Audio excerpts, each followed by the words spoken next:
Assalamualaikum warahmatullahi wabarakatuh. Bismillah, alhamdulillah, wassalatu wassalamu ala rasulillah Sayyidina Muhammad ibn Abdillah wa ala alihi wa sahabatihi wa man tabi'ahu sunnatahu wa jama'atah min yaumina hadha ila yaumil ba'thi wan nahdah. Amma ba'du, hadirin sekalian, kita bertemu kembali dalam kajian kitab Kifayatul Akhyar yang membahas tentang ilmu fikih.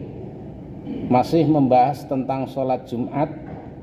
Kata musanniful kitab, qala, berkata musannif itu ulama yang mengarang kitab ini, wahai atuha, adapun sunnah hayat. Jadi sunnah itu kan ada dua ya Pak, sunnah ab'ad, yang ini sunnah hayat. Yang kita bahas sunnah hayat sekarang, kemarin sunnah ab'ad. Wahai atuha, adapun sunnah hayat daripada sholat Jumat itu arba'un, ada 4. Jadi ada 4. Yang pertama al-ghuslu, salah saya baca. Yang pertama adalah al-ghuslu. Jadi al-ghuslu sama al-ghuslu itu beda Pak. Memang nggak ada harokatnya. Kalau ada harokatnya namanya kitab jenggot itu ya. Kalau dalam kitab ini harokatnya nggak ada. Jadi susah membedakan antara al-ghuslu dengan al-ghuslu. Kalau al-ghuslu itu menyiram, hanya nyiram. Kayak orang cuci muka, ghuslu namanya. Kalau wudhu itu dalam bahasa Arab ghuslul wajhi, membasuh wajah, membasuh. Tapi kalau al-ghuslu pakai dhammah itu maknanya mandi. Al-ghuslu mandi. Jadi sunnah melakukan sholat sebelum melakukan sholat Jumat itu mandi. Nah, dalam penjelasan kitab ini bahwasannya mandi itu adalah tanziful jasad, membersihkan jasad. Artinya membersihkan jasad itu bahwasannya jasad itu nggak boleh ada bau. Itu intinya mandi itu sebenarnya dalam kitab ini. Maka dari itu ketika ada kita pada hari Jumat ada bau, kemudian mandi susah, nah menghilangkan badan kita dari bau itu, misalkan ketiak diusap dengan air, dengan niati mandi Jumat itu sudah sah. Jadi dalam kitab ini sudah dihitung sebagai mandi. Al-ghuslu wa tanziful jasadi, kemudian membersihkan jasad, membersihkan seluruh anggota badan, ya. Walabsul thiyabil baydi, dan memakai baju putih. Jadi sunnah orang yang melakukan sholat Jumat itu memakai pakaian yang putih, kopiah putih, baju putih, mungkin sarung atau celana putih atau jubah putih dan lain sebagainya. Ini adalah hayat. Artinya kalaupun ini tidak dilaksanakan nggak apa-apa, tapi kalau dilaksanakan akan sangat bagus. Cuman untuk pakaian, dalam hal berpakaian ini agak susah ya Pak untuk di kantor ini ya. Jadi karena pakaiannya sesuai dengan seragamnya. Jadi itu hanya sunnah hayatnya. Wa akhadadz-dzafri wat tayyibi, sunnah melakukan sebelum melakukan sholat Jumat itu motongin kuku dipotong. Kalau kukunya memang sengaja dipanjangkan, minimal dirawat. Jangan sampai kuku ada hitam Pak. Jadi kuku hitam itu kayak gini, misalkan ini ada hitam, kan ada kuku yang warnanya hitam itu Pak. Ketika kuku ini hitam, terus pada saat wudhu itu tidak masuk air, ini maka wudhunya tidak sah. Maka dulu hati-hati dengan kuku yang ada kotorannya itu. Jadi saya ulangi lagi, kalau kuku hitam karena ada kotoran, kemudian kita membasuh tangan ketika wudhu. Kalau tidak masuk air ini ke ujung yang di mana namanya, di hitam-hitamnya itu, maka wudhunya tidak sah. Maka dari itu bersihkan kotoran. Ya, jadi wa akhadudz dzafri ini tidak cuma dilakukan saat mau melaksanakan sholat Jumat, tapi segala sholat itu harus bersih. Khawatirnya ketika kita wudhu, air wudhunya tidak sampai ke kulit. Maka dari itu hadirin sekalian, kenapa orang wudhu itu ketika membasuh tangan itu mesti ininya dulu didahulukan, Pak. Kan sering orang wudhu itu begini. Mohon maaf, biasanya saya praktekin berdiri karena saya susah. Saya berdiri gini deh. Biasanya begini, ada yang begini ya, Pak. Jadi ini dialirin ke bawah. Ini salah. Yang benar begini. Jadi jari-jarinya yang di atas. Kenapa demikian? Karena memang ketika jari-jari di atas, ketika ada kuku yang panjang, Pak, ini air masuk ke kulit. Masuk ke kulit. Kalau air tidak masuk ke kulit, tidak sah wudhunya. Ini ulama sepakat. Jadi ulama-ulama madzhabul arba'ah itu, ulama 4 mazhab itu sepakat. Kalau sampai ada air wudhu yang tidak sampai ke celah-celah kuku, tidak sah wudhunya. Maka dari wudhu itu harus, ini saya tolong Pak, karena saya beberapa kali jumpain orang yang wudhu itu, ini diginikan Pak. Jadi dari siku ini dikucurkan ke bawah, sehingga celah-celah jari, celah-celah kuku ini tidak sampai. Kalau sampai nggak masuk, nggak sah wudhunya. Dan saya yakin seyakin-yakinnya, ketika orang wudhu itu dari mana namanya ini, dari siku terus ngalir ke bawah, celah-celah kukunya pasti tidak masuk. Ya, ini maka dari itu kembali bahwasannya membersihkan kuku itu tidak cuman hanya pada hari Kemis biasanya, tapi juga setiap saat, karena ini berpengaruh dengan sah atau tidak untuk kita. Yang terakhir adalah wattayyibu, pakai wangi-wangian. Pakai wangi-wangian. Ya, wangi-wangian yang sekiranya sedap Pak, jangan wangi-wangian yang minyak nyong-nyong, ya nggak usah lah, yang umum lah. Nggak harus minyak wangi yang berbau Arab, nggak harus berbau Arab. Bapak-bapak pakai Bulgari misalkan, itu kan Eropa itu ya. Apalagi yang Eropa itu, Bulgari terus Polo, nah itu. Nah ini nggak apa-apa Pak. Jadi yang penting wangi. Permasalahannya sekarang bagaimana kalau ada minyak wangi yang pakai alkohol, disemprot itu. Bagaimana hukum alkohol itu? Hukum alkohol itu Pak, itu hukum kenajisannya ketika memang dirasakan. Jadi ketika dirasakan, hukum najisnya ada. Karena itu najis ringan. Ketika itu sudah hilang, yang dinginnya itu hilang, maka hilanglah hukum alkohol itu. Jadi bapak-bapak boleh pakai minyak yang yang beralkohol. Jadi kalau memang minyak yang langsung itu nggak ada, yang beralkohol itu boleh. Jadi hukum alkoholnya itu adalah ketika rasa dinginnya itu masih dirasakan. Jadi kalau rasa dinginnya hilang, itu sudah hilang hukum kenajisannya, ya. Ini ulama sepakat seperti itu. As-sunnatu liman aradal jum'ati, salah saya baca. As-sunnatu liman aradal jum'ata ayyagtasila bal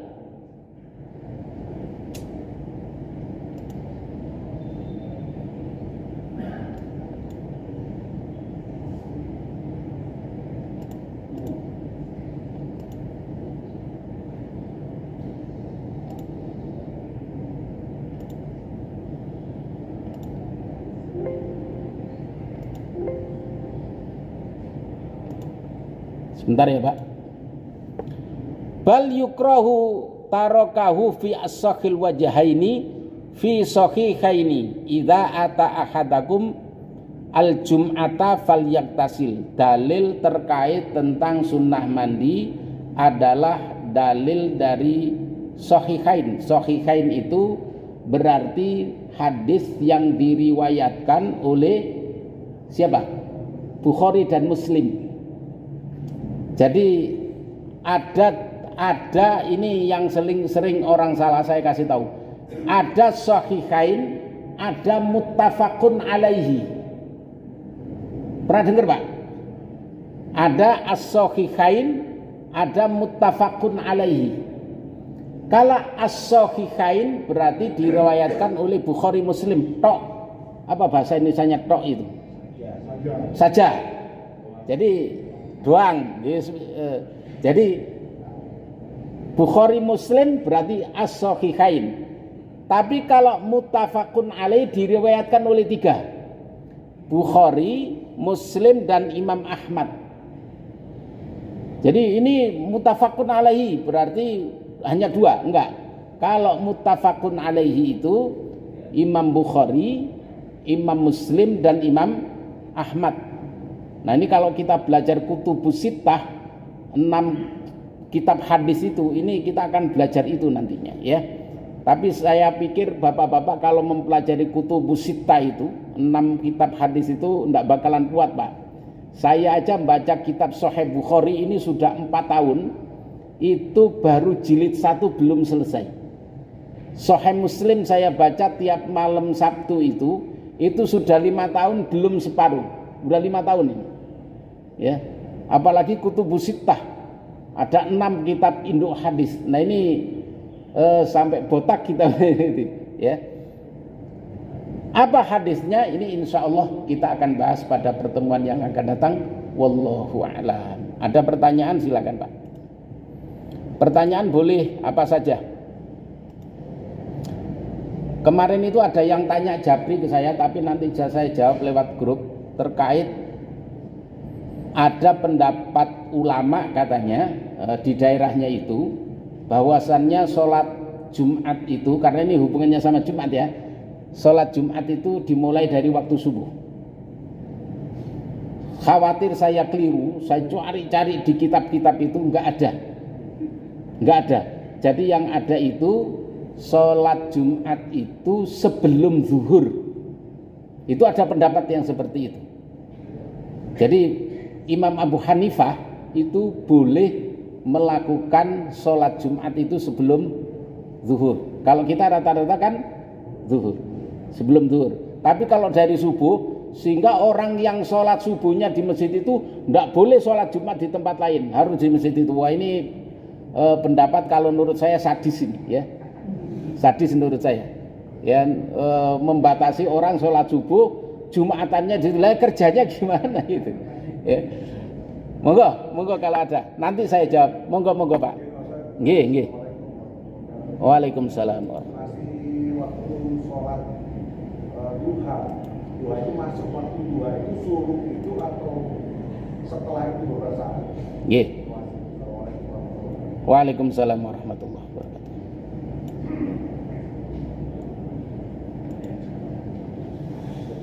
Waktu sholat duha, apakah di waktu syuruk?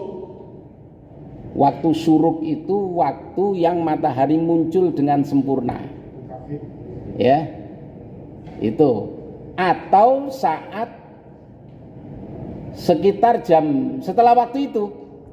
Kalau orang waktunya berjemur, waktu berjemur itu kan sekitar jam 8 ya Pak ya, jam setengah 9 sampai jam 9. Ulama beda pendapat memang. Ada yang berpendapat bahwasannya sholat syuruk dengan sholat duha itu berbeda. Ada yang mengatakan syuruk, ada yang mengatakan isyraq. Ya. Jadi ketika matahari muncul dengan sempurna, ada yang mensunahkan sholat isyraq atau sholat syuruk, gitu. Kemudian nanti setelah matahari tingginya 1 tombak, itu baru melaksanakan sholat duha. Ada pendapat yang berpendapat seperti ini. Ya. Terus ada yang memberikan penjelasan bahwasannya waktu syuruk itu sudah tiba, berarti waktu sholat duha sudah tiba. Sehingga setengah 7 itu Pak, matahari kan sudah kelihatan muncul dengan sempurna. Itu sudah sah kita melakukan sholat duha. Karena sholat isyraq itu tidak sama dengan sholat duha. Maka dari itu dalam kitab-kitab sunnah itu tidak ada disebutkan sholat isyraq. Sholat isyraq. Nah, bagi yang melaksanakan sholat isyraq ya silakan karena memang ada dalilnya.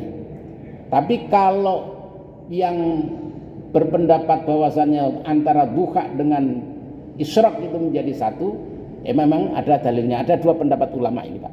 Begitu kira-kira. Karena dari beberapa yang kalau weekend kan pasti sudah ramai menunggu duha sekaligus itu waktu syuruk masuk misalnya 5:55 itu apa perlu di spare waktu ditambah 10 menit atau saat syuruk 5:55 itu sudah masuk duha? Ya, biasanya gini Pak, kalau dalam waktu-waktu yang terjadwal itu ditelatin 5 menit. Ada toleransi 5 menit. 5 menit. Jadi kalau di Kementerian Agama itu misalkan syuruk jam berapa? Jam 5 lebih 55. Itu sebenarnya jam 5.50 itu sudah masuk syuruk. Aslinya itu. Begitu juga dengan waktu zuhur, asar, maghrib, isya, subuh itu. Jadi yang ditulis di jadwal-jadwal itu spare 5 menit.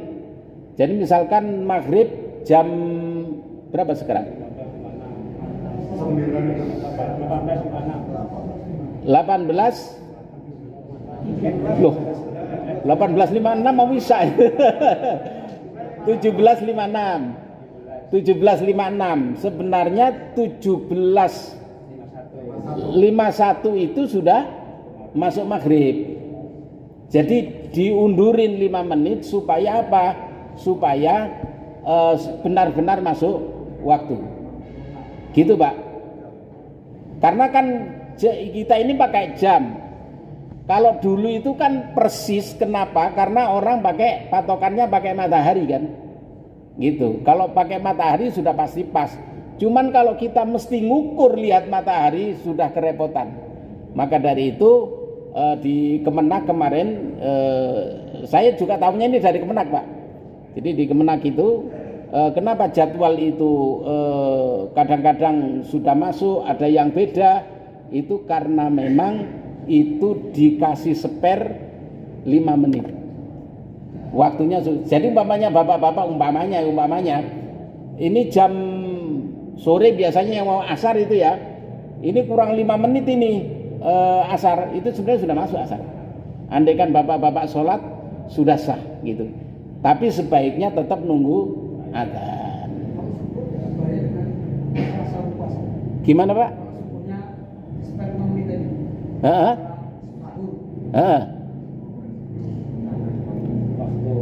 Sama, subuh juga seperti itu. Jadi ada spare 5 menit. Tapi sebelum azan, kok ini kan sudah masuk subuh sebenarnya. Ya udah bapak-bapak makan aja. Kenapa? Karena memang belum ada waktu. Kan kita tidak tahu kalau bahwasannya itu ada spare 5 menit. Gitu. Ini kan taunya dari saya kan istilahnya gitu kan. Jadi sebelum ada adzan subuh tetap 5 menit masih cukup lah untuk apa namanya? Untuk makan sahur. Tapi kalau bapak-bapak cukup lah makan sahur. Karena pasti kalau tentara itu kan makannya tidak lelet Pak ya. Gitu. Ada lagi? Monggo Pak. Waalaikumsalam warahmatullahi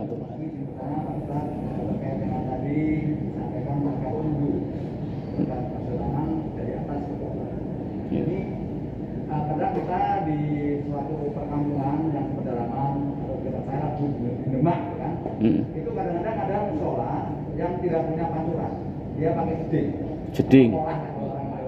Iya. Nah, dia nggak mungkin begini, pasti tangannya Nggih. dia juga ngambilnya basuhnya kaki juga tidak main mandur, pasti pakai gayung. Iya. Kemudian yang kedua, kalau kita pas latihan di hutan atau apa, itu kan tidak menemui pancuran, adanya sungai. Iya. Nah, otomatis kan ambilnya juga. Nggih. Itu bagaimana hukumnya Pak?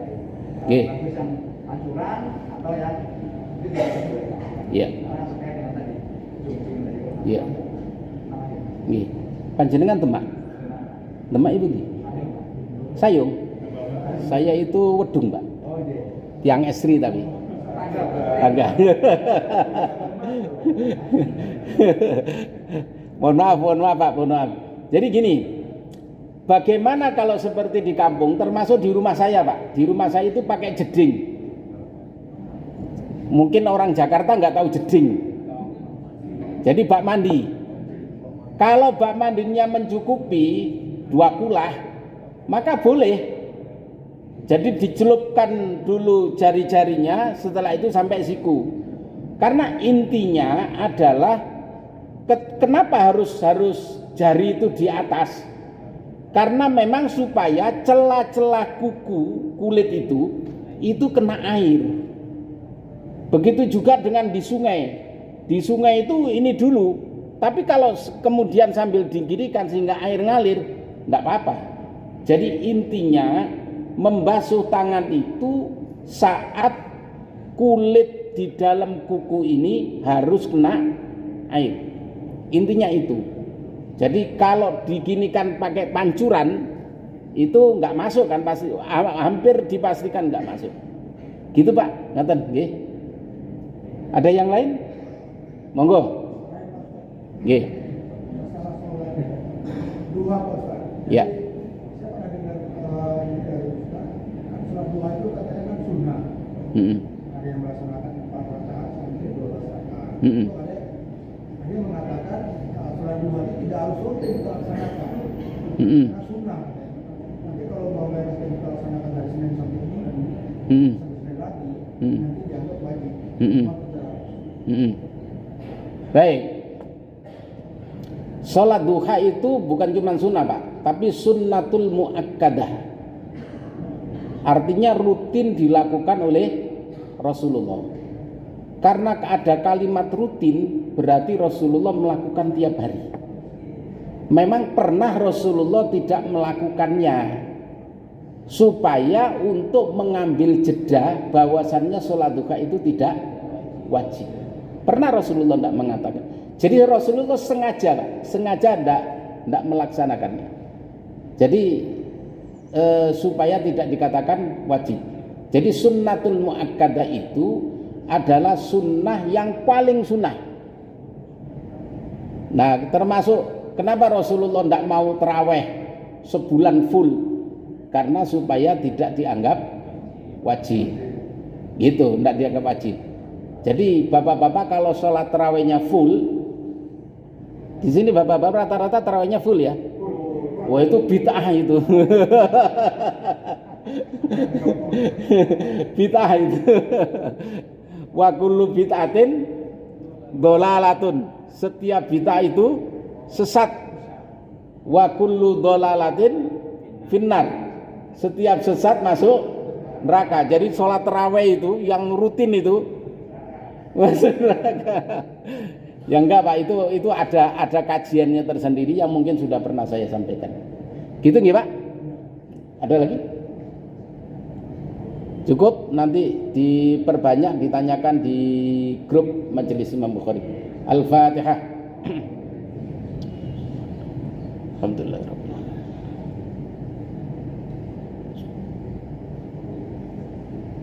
Alhamdulillahi Rabbil Alamin. Hamdan yuwafi ni'amahu wa yukafi'u mazidah. Ya Rabbana lakal hamdu wa lakal syukru wa lakal mulku kama yanbaghi li jalali wajhikal karimi wa azimi sultanik. Allahumma salli ala sayyidina Muhammadin al-fatihil lima ughliqa wal khatimi lima sabaq nasiril haqqi bil haqqi wal hadi ila siratikal mustaqim wa ala alihi wa sahbihi haqqa qadrihi wa miqdaril azim. Allahumma aftah alaina bi futuhil arifin. Allahumma aftah alaina bi futuhil arifin. Allahumma aftah alaina bi futuhil arifin. Allahumma a'inna ala dzikrika wa syukrika wa husni ibadatik. Rabbana atina fid dunya hasanah wa fil akhirati hasanah wa qina adzaban nar. Rabbana taqabbal minna innaka antas samiul alim wa tub alaina innaka antat tawwabur rahim. Bi fadli subhana rabbika rabbil izzati amma yasifun. Wassalamun alal mursalin walhamdulillahi rabbil alamin. Terima kasih. Wallahul muwaffiq ila aqwamit thoriq. Wassalamualaikum warahmatullahi wabarakatuh.